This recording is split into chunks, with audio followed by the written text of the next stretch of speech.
Hi, I'm Dustin Abbott, and I'm here today to give you a review of another one of the Sniper series from Sirui. Now, in late 2023, Sirui released their first three Sniper lenses, a 23mm, 33mm, and then 56mm option, all of them with a maximum aperture of f1.2. I reviewed all three of those with some varying results. Sirui's back this year with two additional Sniper lenses, and these I think in many ways have upped the game. They're a little bit less generic in terms of focal length, including a 16mm f1.2 that I'm reviewing today, and then also a 75mm f1.2. So they've gone both wider and then longer on the telephoto end. So these lenses, they have different strengths and weaknesses. One thing that is definitely a strength is the maximum very bright aperture of f1.2, and then also a really reasonable price tag of about $350 US, and often they can be had a little bit cheaper than that. So is the 16mm f1.2 a lens worth buying? Well, that's what we're going to explore in today's review. So let's start by talking about the focal length itself. 16mm, when you apply the 1.5 times crop factor of either Fujifilm, which I'm testing on here, or also on Nikon Z or Sony E mounts, it is a 1.5 times crop factor, which gets us to a full frame equivalent of 24mm. Obviously a really popular focal length for a lot of reasons. So this is going to be a very useful lens and takes us considerably wider than what we could previously at the 23mm being the widest. Now there are three finish options across the whole Sniper series. That includes what they call black, which has carbon fiber accents as seen here. There is silver that has an aluminum alloy section on it. And then finally there is a white edition that has a ceramic glazed portion on it. So all of them have some unique materials in their design, and frankly they are different looking than anything else that's out on the market right now. So I do give them high marks for that. They're attractive looking lenses with both a modern but also a distinct ethos from any of the other lenses I'm testing at this point. Now to this point, all of them have been almost identical in terms of their diameter and their length as a part of a set. But here, because we are diversifying a little bit more, we deviate from that just a little bit. Not much when it comes to the 16mm, but more so with the 75mm, which becomes wider than any of the other lenses in the series. Now the 16mm is 70mm in diameter, 2.75 inches, and it is 94mm or 3.7 inches in total length. By my scale, it weighs in at 375 grams without either the front or the rear cap. That's 13.2 ounces. Now outside of like the carbon fiber, that's kind of the standout feature as far as the design, but outside of that there really isn't much in terms of features here. There is no AF/MF switch, there is no aperture ring, and here on Fuji, it is the aperture ring that might be missed the most by those that are accustomed to having that. What it does have is a USB-C port in the mount to allow for firmware updates, and I have done that update process before, and it is very simple, a lot like Viltrox in that regard. The focus ring here, rather than being ribbed, it has kind of a diamond pattern on it, and it moves nicely. The weight is not particularly heavy. It doesn't have maybe as much feel as what I would like, but you can focus with some precision and you can go fairly long, about 360 degrees of focus rotation here on Fuji. Although I find with Fuji, to get all the way, if you want to go all the way to the minimum focus distance, you have to kind of keep rotating and it'll creep closer and closer. It's just kind of a quirk on Fuji that I find that isn't the case on other lenses. We do have included a pedal-shaped lens hood, and it's unique in that it flares out a bit, obviously to make sure that there's not any additional vignette, so it's trying to offer a maximum amount of sun or flare protection, but then also trying to keep from creating a mechanical vignette. So it does flare out a little bit, which means that when you reverse it for storage, it's going to make the lens's diameter a little bit wider than what it would otherwise be, or with the other lenses where the lens hood reverses in a more fitted shape. Inside there is a beautiful aperture iris with 11 aperture blades. Does a nice job keeping a circular shape, and as we're going to see, it also produces a pretty nice sun star as well. Now a weakness for this series remains here in that the minimum focus distance is 30 centimeters. When you're talking about a not particularly wide focal length, it means you're getting a magnification level that's really low, under 0.10 times, probably 0.09, something like that. It means that you're not going to be able to really compress backgrounds very much, but because you do have a wide maximum aperture, if you get very close, as I did with these flowers, that's minimum focus distance there, you will get your background blurred out somewhat because the aperture is so nice and big. So build is good. There's good about it. It looks great. The size and the weight is about competitive with what we're finding from either Fuji or Sigma, both of those being f1.4 lenses. So it's not unusually large or heavy, but there's not much here in terms of features. That's true of the Sigma as well, but the Fuji will have aperture ring along with weather sealing, which this lens does not have. So let's talk autofocus. That really hasn't been a huge strength for this series to date, though I do think that this one is improved a little bit. One of the other kind of basic problems here is that Fuji's autofocus remains less sophisticated than what I'm finding in any of the other three systems that I test. It's a little bit of a frustration for me, and so that kind of compounds when you're adding a third-party lens maker that's fairly new to producing autofocus lenses. That does create some challenges. The autofocus speed, as you can see here, is reasonably fast. There is a little bit of a pulse towards the end, a step that you can see, but it's getting back and forth reasonably quick, though I would say it's average at best, not particularly fast. It does a little bit faster, it seems like, outside, but as you can see on the positive side, it does do a good job of staying sticky on the eye, detecting it and staying sticky as I move around. Now, the focus noise of the focus motor itself is reasonably quiet. I just hear kind of a faint whirring with my ear next to it, but you will hear noise during focus, and that is because the aperture iris blades, the way that Fuji works, they open and they close every time you have to press or you depress the shutter. The aperture blades open to whatever your preset aperture is, or close to whatever the preset aperture is, but in between they kind of go somewhere in the middle, around maybe f.2.8 here. And the problem is that these aperture blades are not super quiet. And so as a byproduct, every time you do that, you get a little bit of clacking and clattering from those the aperture opening and closing, opening and closing. So it does produce a little bit more sound in the autofocus process. My focus accuracy was fine with the lens for stills. It locked on to what I needed to. It gave me well-focused results. I have zero complaints in that regard. If we talk about video AF, already again, Fuji's video AF is kind of lousy, frankly, and it's not helped here. And so as you can see on my video focus pulls going back and forth, there is some very visible steps. There's some settling there towards the end. It's not super fast and doesn't feel incredibly confident. I feel like it didn't actually lock focus accurately a few times.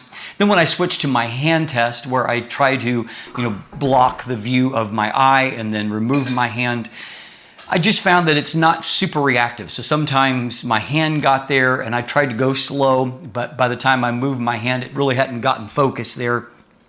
And then, by the time it bounces back, sometimes it's ready for my hand to go out again. So it's not particularly reactive. And so if you're looking for a lens for kind of tracking fast action, for example, this probably isn't going to be a top choice for you, though to be fair, I'm not sure that Fuji is your top system for that either. And so there is minimal amount of focus breathing. Focus breathing isn't too bad, but at the same time, this autofocus system it's fine for stills if you don't need it to be absolutely quiet. But for video work, there's moments where it leaves somewhat to be desired. So let's talk about the optical performance. I will do my detailed optical breakdown at the end of the video, but here's an overview. Our actual optical formula here is interesting. It's 14 elements in 5 groups. It's a bigger ratio than what I'm accustomed to between elements and groups, but I do think that this lens is one of the better. Both of these lenses are the best I've seen in the Sniper series so far, but this is definitely better than some of the other wide-angle options available previously. It still retains somewhat of that kind of what you might call a classical optical signature, in that it has lower contrast at f1.2 and then it sharpens down and becomes much more contrasty at smaller apertures. In this case, you actually hit that earlier than what you do with any of the other previous Sniper lenses, so I like it a little bit better in that regard. Some of the other areas is that when it comes to distortion, it's basically distortion free, which is very welcome. There is a moderate amount of vignette. I used a +70 to correct for it. That's a little over 2 stops, but for an f1.2 wide-angle lens, that's not bad at all. And so very good there. A huge improvement compared to previous Sniper lenses is that chromatic aberrations are much better controlled. You'll see here for longitudinal chromatic aberrations that come before and after the plane of focus, there is much less fringing here. You can also see that if we look at the corner of the frame, when it comes and stop down a bit, there's no real lateral chromatic aberrations to see there either. So kudos to Sirui for getting better in that regard. Now at f1.2, we find, if we take a look at the optical performance, that there is a reasonable amount of resolution that is there, center, mid-frame, and then dropping off a bit to the corners, but contrast is not particularly high. It's like there's a little bit of a smear over the textures. But here, one of the main differences is that you stop down even a little bit to about f2, and as you can see in this comparison, it sharpens up considerably. Much higher contrast, crisper details. Thus, this lens gets better faster and I think is a little bit more usable as a result. By f4 to f5.6, particularly at f5.6, you're getting great sharpness all across the frame, even into the corners, which makes it a good landscape option. And my landscape images had good detail, even on 40 megapixels, which isn't always the case. A good detail, and I was happy with the end results from them. Colors look good. Overall, I'm just satisfied with the overall look of the images. Diffraction starts to arrive at f11 and will start to soften the image a bit. By f16, it's a much more noticeable effect, and so I would avoid shooting at f16 unless you absolutely have to. Now, because of having a brighter, wider maximum aperture than most competing lenses, I would say that this also has nicer bokeh than a lot of the competing lenses. It has the ability to create a little bit more, and what's there is, it's not flawless, but it looks fairly good, as you can see from these sample images. In this video shot, as I kind of go through some long grass, you can see a very nice looking amount of defocus in the background. I also find that if you shoot wisely, you can get a really nice looking sunburst effect. I like this shot through the leaves, and this other shot where I let a little more light through, there's a little bit more ghosting and it kind of flares out a little bit more. I also noted that in this shot at f5.6 of a beautiful home that I just happened to be passing by with the sun behind it, there is some ghosting in the image, and so it's not flawless, but it's not as bad as, again, some of the other lenses in the series, and it's really not bad, period. It's not perfect, but it is certainly usable. I also had an opportunity to shoot the night sky, and this is obviously going to be a really useful lens for shooting night sky. That f1.2 aperture means that you can keep your ISO down and get cleaner results. I happen to be able to shoot during the middle of a meteor shower, and so I've got a lot of cool little streaks here and there of the meteors, falling stars going through the air, and so it was useful for that. There is a little bit of coma smear in the corners, but it's not terrible either. It's low enough that I would consider this lens perfectly useful for shooting at the night sky, and that may be one of the better applications for it. So in conclusion, I would say, as I've mentioned previously, that this is one of the best lenses in the series optically. I feel like the fact that it sharpens up quicker makes it more useful to me, and I felt like I was happier with the images I got off it in general as compared to some of the previous lenses in this series. The autofocus is not sophisticated, particularly for video work, but I think it's good enough for most people, particularly those that are shooting stills, and probably good enough for most people that are shooting videos and don't need to do like really big focus pulls. If you're doing static shots, it's obviously better for that. One of the things that is most going for this series, however, is the fact that the pricing is very competitive. It is at minimum $100 cheaper than the Sigma, which is an f1.4 lens, and it also has less fringing and lower distortion than that Sigma lens. And when you compare it to the Fuji 16mm f1.4, that lens cost $1,000, so you can buy nearly 3 of these for that same price. That obviously positions this to be a pretty strong value, considering it does offer up something in an f1.2 aperture that these other lenses do not. So some food for thought, and if you want more detail into the optical performance, stay tuned with me now as we dive into the optical performance in more detail, or you can check out my text review that is linked to in the description down below, along with some buying links there. Let's dive into those optics together.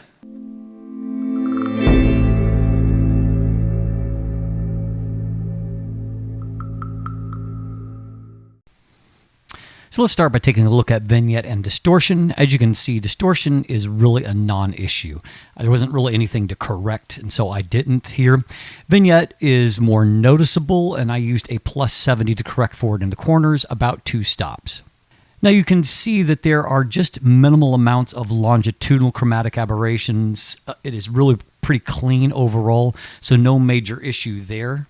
You can see in this f1.2 example up close that there's not really any major fringing. There's a little bit along those edges, but nothing significant there at all. So a nice job when it comes to that. Likewise, lateral chromatic aberrations are well controlled here with no real fringing to see along the edges in these transitions from black to white. So we'll next take a look at sharpness and contrast. This is on the 40 megapixel Fujifilm X-H2, and I'm showing these results at 200% magnification to really show off any kind of flaws. So you can see in the center of the frame, there is actually a pretty decent amount of detail here, but contrast is a little bit lower. So you're missing some of that, just kind of the crispness in some of the textures.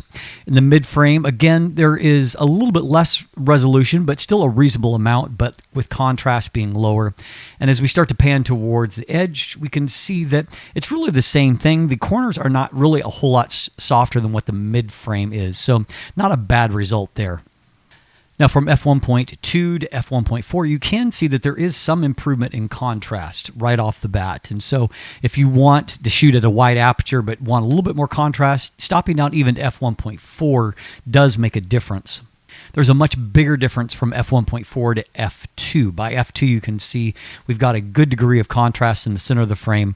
Mid-frame is looking better, and still not super sharp yet in the mid-frame, but making improvements. We can see also improvements there. This side is starting to look pretty decent in the corners, and looking up in this corner, you can see also an improvement taking place there. I like this example here because it shows how that difference plays out in the real world. F1.2 here on the left, F2 on the right.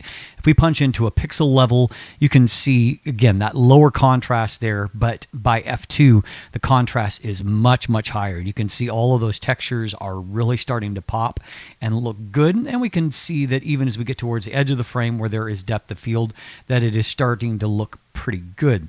And it's hard to make too many reads here in the corners because depth of field isn't large enough, but definitely an improvement even towards the edges. Those edges improved more by f2.8. And by f5.6, you can see that that sharpness profile goes right off into the corners. Here in the foreground, you can see all of this grass, all the detail looks really, really great there. If we go back to the surface of the building, it's already been really sharp, but you can see now it is super crisp. Detail, all the textures are looking really, really great right off to the very edge of the frame. Here's another real-world landscape, and we can see as we look in at a pixel level that it is really sharp and crisp, very nice detail there. And that detail does, again, it's depth of field affected, but on the side where you have depth of field where it goes out to the very edge, it is sharp off to the very edge. It stays nice and sharp through f8. By f11, you can see that we're starting to lose a little of that contrast due to diffraction. And then as we move on to f16, you can see that it becomes softer still, though still, I think, acceptably, usably sharp because contrast isn't quite the same. But you can see if we look towards the edge that just some of that detail has been lost here in the corner. Now, the large f1.2 aperture makes for nicer than typical bokeh for a 16mm lens. You can see as we look at this image overall that the bokeh, there's some outlining there, but it's really not too bad. It looks pretty clean. Another shot here with more hard edges shows that, yes, again, there's a little bit more outlining than what I would like, but a lot of the background is actually pretty soft. This image shows that there's a little bit of that swirl effect into the edges due to the kind of lemon or cat eye shape towards the edge of the frame. But again, for a wide-angle lens, this is a pretty decent-looking performance. You can also see in this image that while the sun is here in the frame, there's not really any kind of issue with ghosting. Stop down here at f9. There is a little bit more of ghosting artifacts, but really nothing too extreme. This shot here with the sun right in the frame, I do have a ghosting artifact here, but again, we can see that overall contrast is held up well, and there's nice detail and color throughout the image itself. Finally, let's take a look at coma. Here you can see the meteors that are kind of shooting all over the place in this image. I was able to shoot this at only ISO 1600, so able to keep it nice and clean. In the center of the frame, star points look pretty good, nice and crisp. Not any kind of real fringing on any of them, which helps a lot. However, as you get towards the edge of the frame, you can see that there's definitely some coma smear that begins to happen. Some of these look like flying insects now rather than star points. So not a flawless performance, but again, that bright aperture and nice focal length make this a tempting lens to use for shooting the night sky anyway. So thank you for sticking around to the end, and I hope that the optical deep dive has helped you to get a better sense of the performance of the lens and maybe can help you to make a more informed decision as to whether or not this is the lens for you. As always, thanks for watching. Have a great day, and let the light in.